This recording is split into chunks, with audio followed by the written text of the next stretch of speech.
Halo Gunners, welcome back to VA, subtema di channel VA Series yang dimana subtema ini khusus ngebahas seputar Arsenal ya. Oke, langsung aja. Kali ini aku pengen bahas review pertandingannya si Arsenal lawan Bulu Glim ya, juara bertahan dari Norwegian tahun lalu.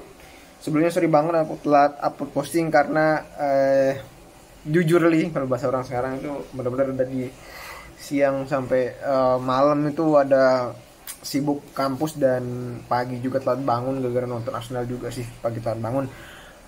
Oke, langsung aja ke pembahasannya.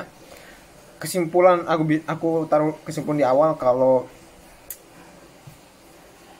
sebuah pertandingan yang cukup menghibur karena Bodo Glimt serasa seperti Leeds KW2 ya. Leeds KW2 ngelawan Arsenal yang membuat Arsenal sampai bener-bener main long ball, bukan kayak Arsenal yang menguasai bola seperti biasanya padahal. Dan kenapa seperti itu? Mari kita bahas dari babak pertama dulu. Oke, sebelum ke babak pertama, formasi yang diturunkan kalau versi resminya kan 352, tapi itu sebenarnya bisa jadi 4231 sih. Dimana kalau aku pakai versi 4231-nya itu duet kipernya Matt Turner lagi-lagi diturunkan di kali ini. Terus juga quartet back four-nya itu adalah Tierney, Gabriel sama Holding, Tomiyasu. Aku berharap sekali sebenarnya Ben White ya, karena namun kelihatannya sih kedepannya Gabriel ini bahkan jadi salah satu pilar di tengah ya, benar-benar yang sangat sulit tergantikan gitu. Padahal dia cuma unggul di kaki pedal doang sebenarnya, nggak. Selain itu aku nggak tahu sih kenapa Arteta nggak pernah mau ganti orang gitu in every match gitu.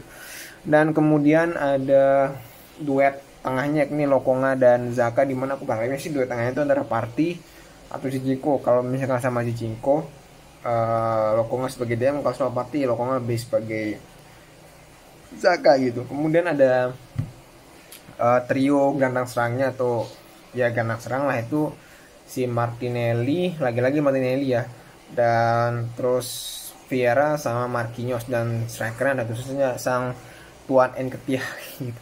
Sedangkan ada Bodo Glimt, jujur aku nggak tahu ini klub pemain nama siapa yang yang dia pakai formasi 352 tuh 343, kurang lebih 3 back pokoknya. Dari babak pertama itu di 10 menit pertama si Bodo Glimt benar-benar langsung mainkan apa yang Arsenal lakukan ke Liverpool musim lalu, yakni bermain ketika tidak sedang megang, ketika sedang bertahan dia ngepres menjaga ruang, dan ketika megang bola dia bermain build up dari rapi dari belakang, padahal pemainnya pas-pasan, bener-bener pas-pasan.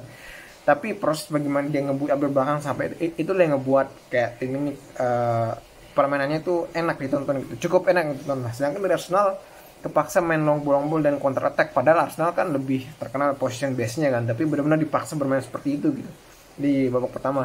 Dan kemudian hal menarik yang lain yang bisa kita lihat adalah bahwa selama 60 menit ya, termasuk beberapa di awal babak kedua itu, si Lokong itu benar-benar efektif dalam memainkan peran sebagai DM.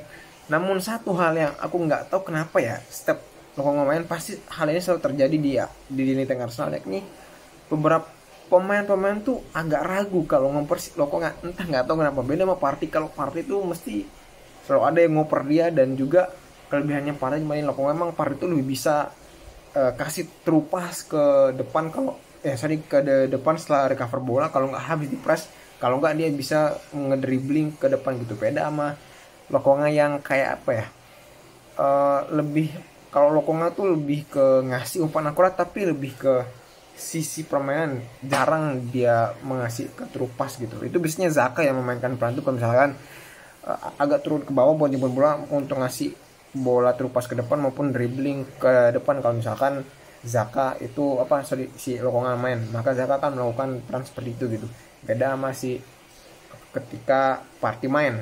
Dan kemudian hal menarik yang bisa adalah bahwa Vieira itu bisa dibuktikan bahwa dia nggak jauh lebih smart daripada Odegaard, tapi tetap mau pelan-pelan cepat untuk beradaptasi dengan sistem Arteta gitu. Dan terlihat lagi bahwa Marquinhos pemain yang benar-benar cukup menarik perhatianku dari sejak dia debut full 90 menit. Dia menunjukkan kalau dia itu seperti campurannya Saka, winger ya, winger Saka yang cukup skillful dan punya visi dan pekerja keras layaknya Martinelli. Masih lebih bekerja keras daripada Saka, tapi nggak sepekerja kerasnya Martinelli gitu, se-eksplosif Martinelli. Benar-benar mix di antara dua itu, benar-benar dia layak diturunkan sebagai sub menggantikan Saka ya di Premier League, khususnya dalam laga-laga mungkin di pertengahan babak kedua gitu, biar si Saka nggak 90 menit terus main gitu. Sedangkan yang apalagi yang perlu dibahas ya Nketiah, Lord Nketiah, benar-benar kelihatan di sini dia Nketiah kayak seperti makin matang. Ingat, dia makin matang bukan berarti kualitasnya itu bagus. Buatku ini pemain tuh masih lumayan, kualitasnya lumayan, cukup bagus lah, nggak satu level di atas mediocre jelek yang dia dimiliki awal-awal musim lalu, bahkan 2 musim sebelumnya gitu, jelek banget mainnya. Tapi sekarang lebih matang, lebih matang dari segi apa ya, dari segi terutama one touch passnya dalam memainkan one touch passnya sama pergerakan tanpa bola itu dia lebih menkonsentrasi di situ. Sedangkan finishing biasa aja sih, emang finishingnya dari gitu-gitu, tapi bagaimana dia pergerakan tanpa bolanya untuk siap di kasih asis, maupun dia menyambar bola rebound seperti yang dilakukan pada gol pertamanya ya, kalau pertama keduanya itu yang benar-benar dia berkembangnya itu di situ gitu. Sama juga apa ya yang aku sebut tadi, perkembangan kerennya itu ketika dia makin matang dalam berintegrasi kepada taktik Arteta yang sangat apa ya, 1x2-1-an ketika build up atau transisi itu dia makin bagus sih. Jadi itu yang penting sebenarnya dalam taktik Arteta, nggak minimal itu punya pemain yang bisa itu, walaupun kualitas finishingnya mungkin nggak sebagus Gabriel Jesus, tapi dia tetap bisa berintegrasi di taktik Arteta yang seperti itu yang penting gitu. Kemudian yang patut kita bahas itu sebenarnya kalau Holding sih nggak seberapa sih, emang kualitasnya emang ya segitu lah, dan emang dia cocok diturunkan di laga-laga non penting gitulah. Kalau Holding, Tierney makin berkembang ya, tapi emang dia ya karena Zinchenko masih lebih bagus, dia jarang dapat tempat. Sedangkan Tomiyasu lagi-lagi membuktikan sebenarnya dia lebih layak sebagai bek kanan ya, cuma mungkin karena pertimbangan Arteta yang nggak mau cedera gitu ya, mungkin Ben White lebih dimainkan gitu ya, dipilih. Terus lagi-lagi di sini kelihatan kalau Xhaka, Martinelli dan Saka itu trio pemain yang sepertinya masih sulit apa ya, masih kayaknya sih sulit tergantikan gitu. Makanya aku heran kok rumornya winger sebelum ini itu winger itu apa namanya yang diincar tuh yang selalu bermain di sisi kiri, kemungkinan untuk karena Saka itu udah ada pelapisnya, kemungkinan si Marquinhos, sedangkan winger kiri itu belum ada yang kasarannya yang Arteta aman kalau pasang dia sebagai pelapis, kayaknya belum ada. Mungkin Smith Rowe, tapi Smith Rowe kayaknya bukan tipe yang seperti itu yang diinginkan Arteta gitu. Ini Xhaka, makanya rumor-rumor juga akhirnya kenceng rumornya IMF kayaknya buat mengapa ya, IMF lagi, padahal sudah ada si Vieira kan, tapi kayaknya kemungkinan besar ke depannya Arsenal pakai 4-3-3 sehingga gelandang serang yang dibutuhkan. Sedangkan back, aku lihat Arsenal kayaknya Arteta kayaknya masih belum mau beli back kaki kidal deh, khusus yang bermain sebagai back tengah gitu. Sudah ada Saliba maupun Holding, ini kayaknya udah cukup sih sekali gantian gitu. Dan Matt Turner lagi-lagi membuktikan kalau dia tidak ada bukti apa-apa dalam artian dia belum dapat apa ya, semacam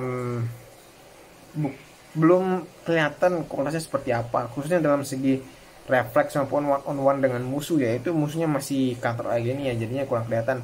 Tapi dari segi build up kayaknya kalian bisa kalau apa ya, Metarnel aku lihat kayak Bandeno KW2 gitu, kayak refleks cukup bagus ya, cukup bagus, tapi kayak build up kayak apa ya, dia masih agak grogi kalau buat memainkan build up dari belakang gitu, apalagi ketika di press, beberapa kali di press sampai ke kotak penaltinya lawan itu apa namanya, dia kayak masih agak grogi ya. Tapi kayaknya wajar sih dia masih grogi ya karena Morano, tapi baru ini kan laga keduanya sebagai starter dan layak dijadikan sebagai mungkin dari beberapa pemain Arsenal tuh agak cukup banyak aku bahas di babak pertama ya, karena emang dari babak pertama ini starter ini benar-benar kompak tuh, apa ya, lapis dua tuh banyak kompak sebagai turun sebagai satu tim. Sedangkan di babak kedua sebenarnya nggak banyak yang cukup menarik buat dibahas ya, selain mungkin permainan Arsenal yang dipaksa main long ball, sama benar-benar kelihatan kalau pelatihnya Bono Grim ini pelatih cukup bagus ya, dan pelatihnya Bono Grim maksudnya cukup bagus dan bisa berkarir di Liga Inggris dan menurutku gitu, bagus dia dalam memanfaatkan apa namanya pemain-pemain mediokernya. Dan juga selain itu mungkin di babak kedua yang perlu dibahas tuh kalau pemain starting lineup-nya masuk sih nggak terlalu menarik buat dibahas ya. Menurutku yang cukup menarik buat dibahas di babak kedua tuh sih kalau gol Fabio Vieira sih ya, kayaknya ya nggak terlalu banyak nggak terlalu like dibahas lah. Yang jelas itu gol cukup bisa membangkitkan percaya dirinya Vieira lah. Tapi yang menurutku yang cukup layak dibahas adalah bagaimana penampilannya si Nelson ya sebagai sayap kiri. Itu benar-benar dia makin lebih matang daripada segi dribbling, dan sayangnya masih agak karatan dalam berintegrasi atau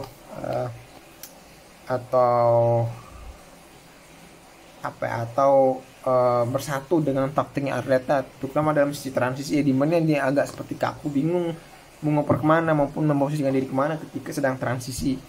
Pas Arsenal sedang mau counter, kalau saya di menit berapa tuh aku lupa, tapi dari segi dribbling musuh dia makin lebih matang seperti layaknya sayap lah. Dan aku ingat Nelson ini mainnya kayak Leroy Sané maupun Gnabry, tapi versi lebih lightnya lah, dan semoga dia bisa kesana ya, dan dia nggak dibekap cedera gitu.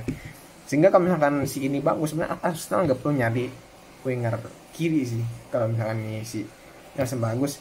Dan buat preview video lawan Liverpool aku udah buat sebelum ini sebenarnya, tapi itu berdasarkan bagaimana aku mengamati matchnya Brighton lawan Liverpool ya. Sebenarnya itu match itu cukup buat menggambarkan bagaimana cara menghantam Liverpool. Kalau dari match Liga Champions sih yang 0-2 lawan Rangers ya, walaupun itu sebenarnya aku pengen buat kesalahan pengen buat review VA dari bagaimana memantau pertandingan Liverpool lawan Rangers kemarin, tapi itu lawannya Rangers dan dia masih pakai formasi 4-2-3-1, dan aku nggak yakin Klopp bakal pakai formasi baru seperti itu lawan Arsenal besok gitu, karena itu formasi kayaknya masih keratan banget ya. Dan bisa saja Liverpool tiba-tiba jelek itu makin tiba-tiba kerasukan setan main bagus gitu